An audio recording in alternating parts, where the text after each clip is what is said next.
우주에는 두 가지 종류의 시간이 흐른다고 합니다. 하나는 원형의 시간이고 또 하나는 직선의 시간이 흐른다고 합니다. 원형의 시간이란 말 그대로 시간이 동그란 원을 돌듯이 자연의 순리대로 순환하며 반복하는 시간입니다. 봄, 여름, 가을, 겨울이 지나면 또다시 봄이 찾아오는 시간입니다. 어제가 오늘 같고 또 작년과 올해가 별 다를 것 없어 보이는 순리대로 흘러가는 시간이라고 이야기합니다. 두 번째 직선의 시간은 날마다 새로운 목표를 정해두고 앞을 향해 끝을 향해 나아가는 시간을 말합니다. 반복이 주는 안정이나 지루함보다는 변화와 긴장이 있는 시간입니다. 우리 성도님들은 이 둘 중에 주로 어떤 시간을 살고 있는 것처럼 느껴지십니까? 매일같이 돌고 도는 것 같은 원형의 시간을 내가 살고 있는 것처럼 그렇게 느껴지십니까? 아니면 계속해서 변화와 도전 속에 사는 직선의 시간으로 그렇게 느껴지십니까? 나는 자연인이다라는 TV 프로에 보면 간혹 스트레스나 병을 고치기 위해 산에 들어왔다는 출연자들을 봅니다. 이분들 가운데에는 사회에 있을 때 앞을 보고 열심히 달리며 직선의 시간을 살다 병을 얻은 분들도 있습니다. 그래서 산에 들어와서 쉼을 가지고 또 자연의 사이클에 맞춰 살면서 회복했다는 이야기들을 합니다.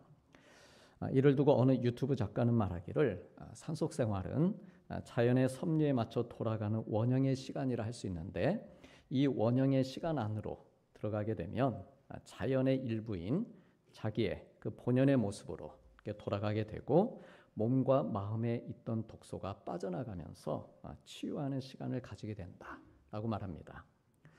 사실 우리가 살고 있는 이 세상은 직선의 시간 속에 살도록 그렇게 설계가 되어 있습니다. 계속해서 앞을 향해 나아가면서 성과를 이루고 또 자아 실현을 하며 살도록 그렇게 세팅이 되어 있는 것이죠. 그 직선의 시간에 잘 맞춰 사는 사람들이 사실 성공하는 것이고 그렇지 못하면 도태되는 것입니다. 그런데 그런 중에도 원형의 시간에 자기를 맡기는 시간을 확보할 수 있다면 그렇다면 내 몸과 마음의 건강을 지키면서도 앞을 향해 나아가는데 도움을 받을 수 있을 것입니다. 나오미는 과거 직선의 시간을 살고자 했습니다. 목표를 정하고 보다 나은 삶을 향해 직선의 삶을 살았습니다. 이러한 삶이 나쁜 것은 아니지만 문제는 그러한 직선의 삶을 위해 신앙을 버리는 선택을 했다는 것이죠. 하나님께 분깃으로 받은 땅을 처분하고 이방 모압을 향해 앞으로 그렇게 전진해 나아갔습니다. 그렇지만 결국 탈이 난 것이고 깊은 회한과 눈물 속에 다시 베들레헴으로 돌아오면서 회복의 시간을 지금 맞이하고 있는 가운데 있습니다. 예전처럼 하나님 믿고 경외하고 결단하는 시간을 가지면서 서서히 본래의 자리를 찾아가고 있었습니다. 돌아와 보니 보리 추수를 시작하는 때였다라고 했습니다. 황금 물결이 넘실대는 그 풍성한 풍요로운 광경을 보는 것만으로도 그녀의 가슴이 벅차오르고 배부르고 회복되는 이제 살 수 있겠다 어떤 그런 경험을 했을 것입니다. 그래 이렇게 풍년이 들고 추수가 시작되고 있는데 그러나 현실은 안타깝게도 마땅히 양식을 구할 곳이 없습니다. 저 밭에 있는 모든 것이 그 자기 게 아니라는 것이죠. 하나님께서 베들레헴에 양식을 주셨다고 하는 그 좋은 소식을 듣고 돌아왔고 어머니의 하나님이 나의 하나님이시라는 귀한 믿음의 고백을 주고받으며 돌아왔지만 그렇다고 누가 쌀가마니 보리가마니를 쌓아두고 기다리고 있는 것이 아니었다라고 하는 것이죠. 베들레헴은 떡집이라고 하는 뜻을 가지고 있는데 떡이 거저 굴러 들어오는 것이 아니라 떨어진 이삭을 주어야지만 생계를 유지할 현실이 기다리고 있었습니다. 믿음의 결단과 고백을 드리며 하나님께로 돌아왔기에 하나님께서 다 알아서 먹을 양식도 공급해 주시고 문제가 해결되고 모든 일이 일사천리로 진행되었다면 얼마나 좋았겠습니까? 만일 그랬다면 정말 하나님이 살아계시는구나. 우리 하나님이 우리와 함께 계시는구나. 우리를 변함없이 사랑하시고 아끼시는구나. 정말 감사하고 기뻐하면서 하나님을 더 잘 믿을 마음이 들었을 것입니다. 그러나 그녀들이 맞닥뜨린 현실은 모압에서의 고통스러웠던 시간과 크게 다르지 않았다. 삶이 나아지질 않았습니다. 모압에서도 이삭 정도는 주어서 살 수 있었습니다. 자기들이 흘린 눈물과 고백과 신앙의 결정이 이게 정말 맞는 건지, 우리가 정말 잘한 건지 의심스럽고 흔들릴 수도 있는 상황이었습니다. 크게 결심하고 하나님께 돌아왔는데 고작 이삭을 주어야만 살 수 있다니. 하지만 룻은 나오미에게 이삭을 주오겠습니다. 그러고 나갑니다. 그리고 이삭 베는 자들을 따라서 밭에서 이삭을 줍는데 성경은 그녀가 우연히 엘리멜렉 즉 나오미의 죽은 남편의 친족인 보아스에게 속한 밭에 이르렀다 말씀하고 있습니다. 그리고 룻과 나오미는 얼마 지나지 않아서 그 추수가 한 50일 정도 걸리는데 그 50일이 다 지나기 전에 그 이삭 줍기에 하나님의 인도하심과 섭리가 함께 하셨다라고 하는 것을 이제 깨달아가게 됩니다. 우리의 신앙, 우리의 삶도 이러한 경험을 할 때가 있습니다. 다시금 하나님 잘 믿기로 결심하고 귀한 믿음의 고백, 확신을 가지고 내가 하나님께로 돌아왔는데 하나님께서는 내가 기대하고 바라던 것과 다른 상황을 주실 때가 있습니다. 창고에 가득 채워진 곡식이 아니라 이삭을 줍게 하실 때가 있습니다. 기도하지 않아도 얼마든지 내 힘, 내 능력대로 충분히 할 수 있는 마음에 차지 않는 것들을 주실 때가 있습니다. 그럴 때면 어떻습니까? 마음이 좀 혼란스러워집니다. 하나님을 믿고 기도하는 것에 대한 회의감이 들 수도 있습니다. 신앙을 버리는 것까지는 아니지만 돌아왔으니까 버리진 않죠. 모르죠. 버릴 수도 또 있겠죠. 한 번 버렸는데 두 번 못 버리겠습니까? 근데 어쨌든 신앙을 버리는 것까지는 아니지만 그렇다고 더 열심히 더 가까이 나가진 않습니다. 그런데 사랑하는 성도님들, 만일 룻이 이삭을 줍지 않았다면 더 이상 룻기의 이야기는 진행되지 않았을 것입니다. 이삭을 베는 자를 따라 보아스의 밭에 갈 수도 없었고 보아스를 만날 수도 없었을 것입니다. 당연히 그와 결혼할 일도 생기지 않았을 것이고 다윗도 태어나지 않았을 것이고 적어도 그녀의 계보를 통해서는 예수님이 오시는 일도 생기지 않았을 것입니다. 룻이 남의 밭을 찾아다니며 이삭을 줍고 있는 이유는 다른 게 아니었습니다. 어머니의 백성이 자기의 백성이 되고 어머니의 하나님이 자기의 하나님이 되십니다 라고 하는 고백이 진심이었기 때문입니다.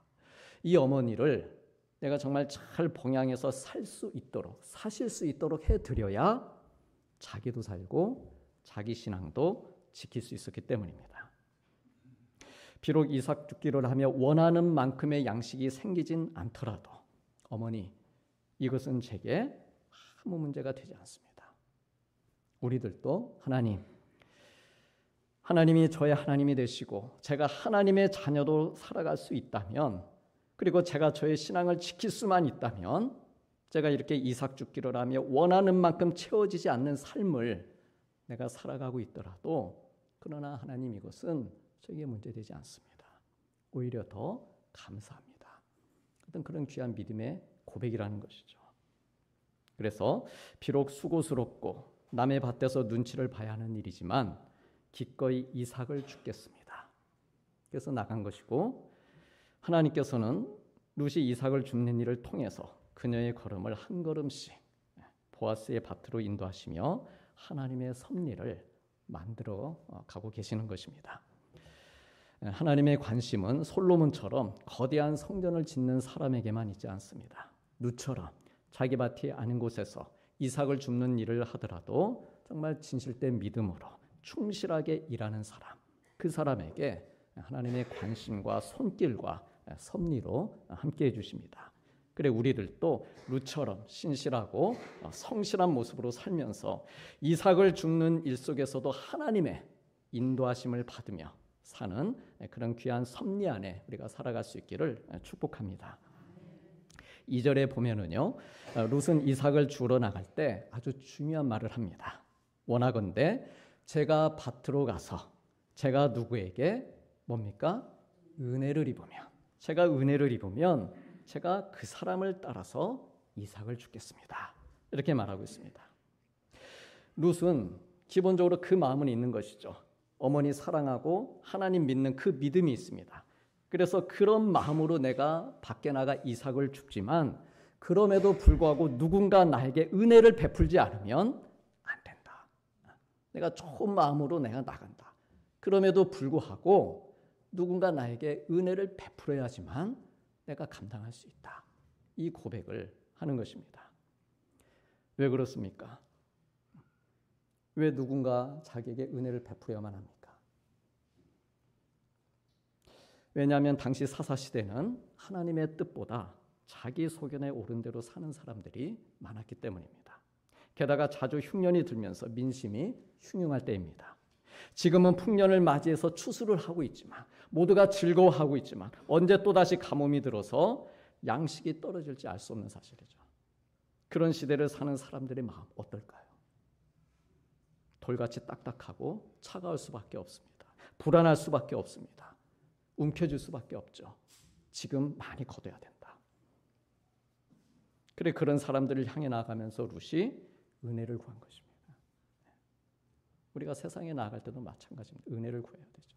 세상이 얼마나 삭막합니까? 그러기에 내 실력, 내 마음, 내 믿음 이것이 준비됐다고 무작정 이걸로 승부 걸겠습니다. 그게 아닙니다. 다른 사람들의 믿는 자든 믿지 않는 사람들이든 그들의 은혜를 받아야 우리가 살아갈 수 있는 것이죠. 사실 율법대로만 한다면 룻은 합법적으로 이삭을 줄 수 있었습니다. 얼마든지 합법적으로. 레위기 19장에서 하나님께서 말씀하셨습니다. 너희가 너희의 땅에서 곡식을 거둘 때에 너희는 밭모퉁이까지 다 거두지 말아라. 너의 떨어진 이삭도 줍지 말아라. 곡식 베다 보면은 좀 떨어지는 것들이 있을 거 아닙니까? 근데 그거 줍지 말아라. 가난한 사람, 거류민을 위해 버려두라. 말씀하셨습니다. 따라서 이방인과 가난한 사람들, 홀로 사는 여성들, 이들은 법적으로 이삭을 줄 수 있도록 그렇게 되어 있었습니다. 그러나 지금은 말씀드린 것처럼 사사시대입니다. 율법보다 하나님의 말씀보다 자기의 소견이 더 옳은 때였습니다. 그런 상황에서 누군가에게 그것도 이방 여인과 양식을 나누는 일, 결코 쉽지 않은 일이었습니다. 그래서 룻은 자기와 자기 시어머니가 살기 위해서는 합법적인 것보다 율법보다 은혜가 더 필요하다 생각한 것이죠.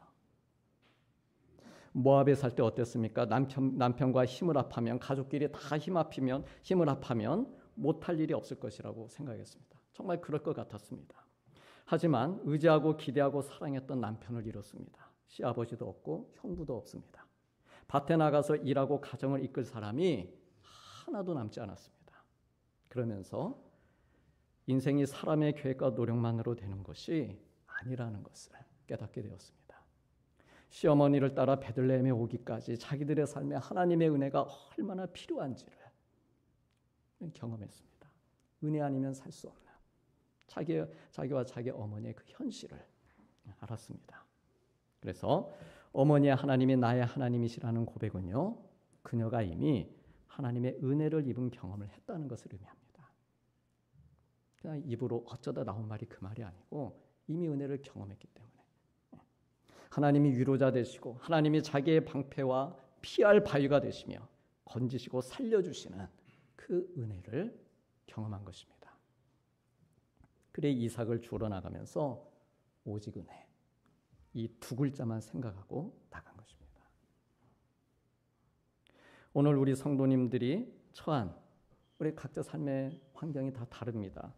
근데 우리 성도님들이 처한 삶의 환경에서 가장 필요한 것 하나만 구하라면 그것은 하나님의 은혜입니다. 이 시간 뿐만이 아니라 또 각자 기도하실 때 하나님께 구하는 것 많이 있으시죠? 하나님 이거. 저도 마찬가지입니다. 이렇게 되게 해주십시오. 이거 주십시오. 근데 가장 필요한 거 하나만 구하라면 그것은 하나님의 은혜를 주십시오. 하나님의 은혜. 그리고 그 다음으로 필요한 거 구하라면 어떻습니까? 이제 그때 구하는 것이 아니고 다른 거 구하는 것이 아니고 역시 하나님의 은혜입니다. 그리고 그 다음으로 또 우리가 구해야 될 건 역시 하나님의 은혜입니다. 하나님의 은혜. 구약의 요셉은 형들에 의해서 애국으로 팔려갔습니다. 하지만 성경은 뭐라고 말씀합니까? 요셉이 그의 주인에게 하나님을 믿지 않는 그의 주인에게 은혜를 입어 섬김에 그가 가정 총무가 되고 주인의 모든 소유를 맡았다라고 했습니다. 또 여호와께서 요셉과 함께 하시고 간수장에게 은혜를 받게 하심에 간수장이 옥중 죄수와 재반 사물을 다 요셉에게 맡겼다 말씀하고 있습니다. 이처럼 그에게 필요한 것은 언제나 하나님의 은혜였습니다. 형들에 의해 구덩이에 던져졌을 때에도, 미디안 상인들에 의해 팔려갈 때에도, 보디발 집에 종으로 들어갔을 때에도, 보디발 아내의 유혹을 이겨냈지만 거짓 누명으로 감옥에 들어갔을 때에도, 그리고 그 감옥에 들어온 두 관원장의 꿈을 해석해 준 후 여전히 감옥에 있었을 때에도 요셉에게 필요한 것은 언제나 하나님의 은혜였습니다.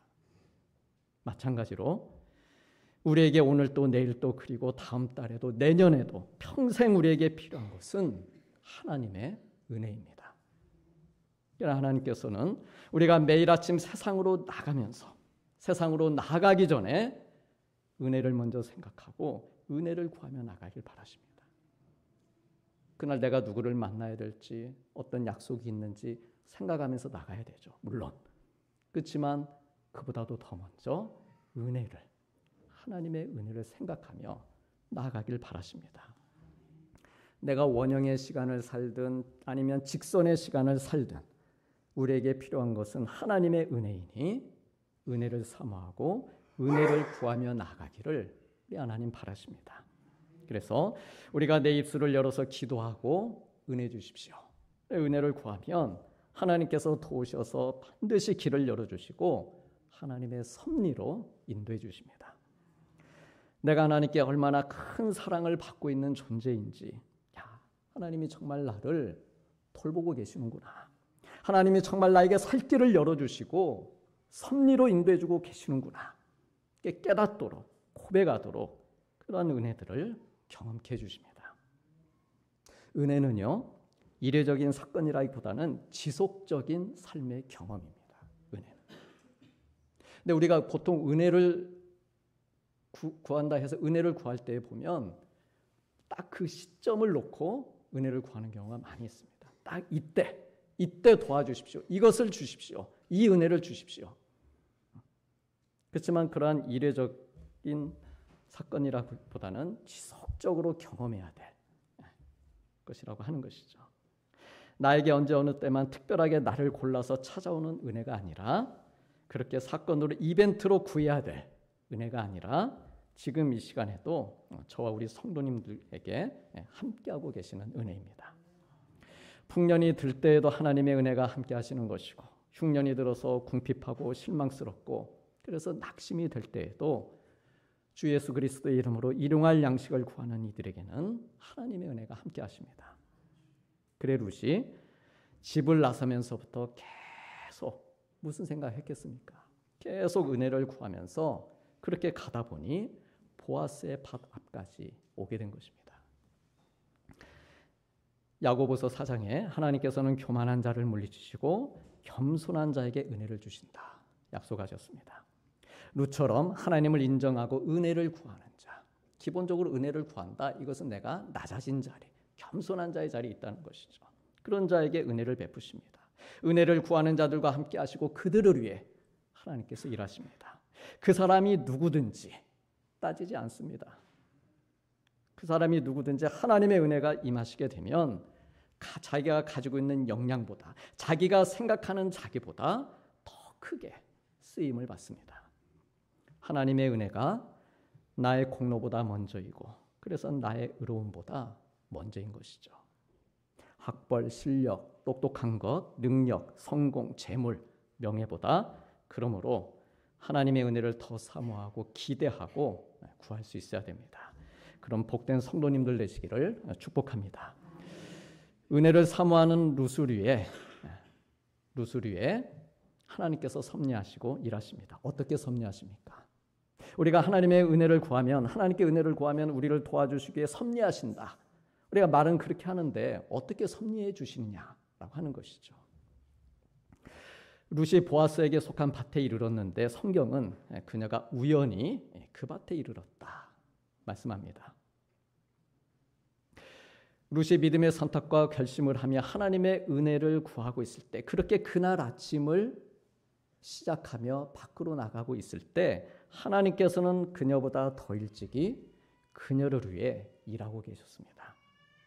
룻이 이삭을 줄 수 있도록 미리 곡식 빼는 자들을 준비시키셨습니다.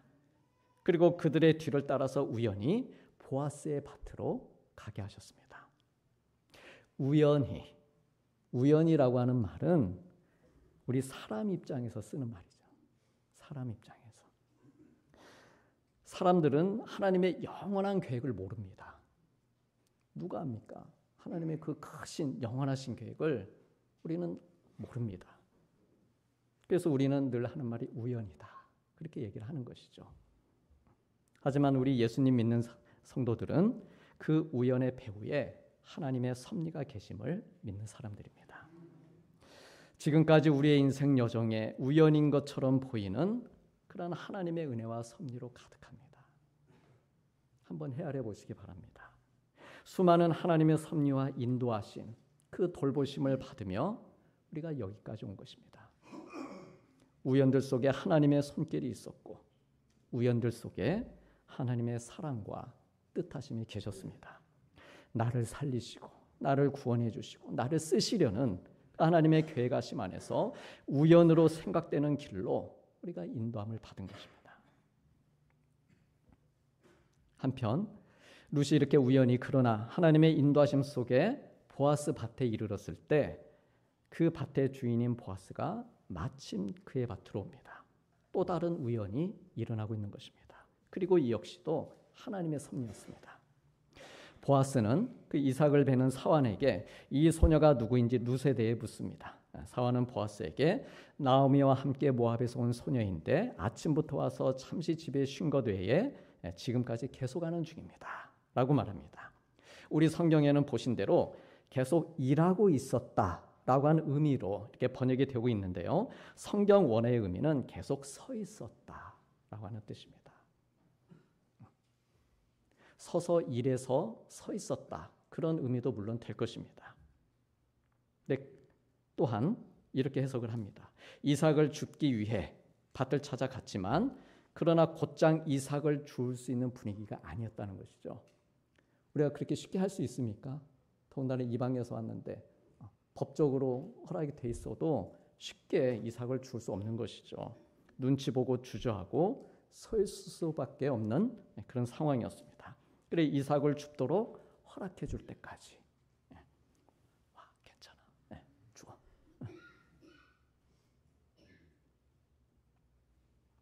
자리를 떠나지 않고 기다리며 끈질기게 서 있는 그런 모습입니다.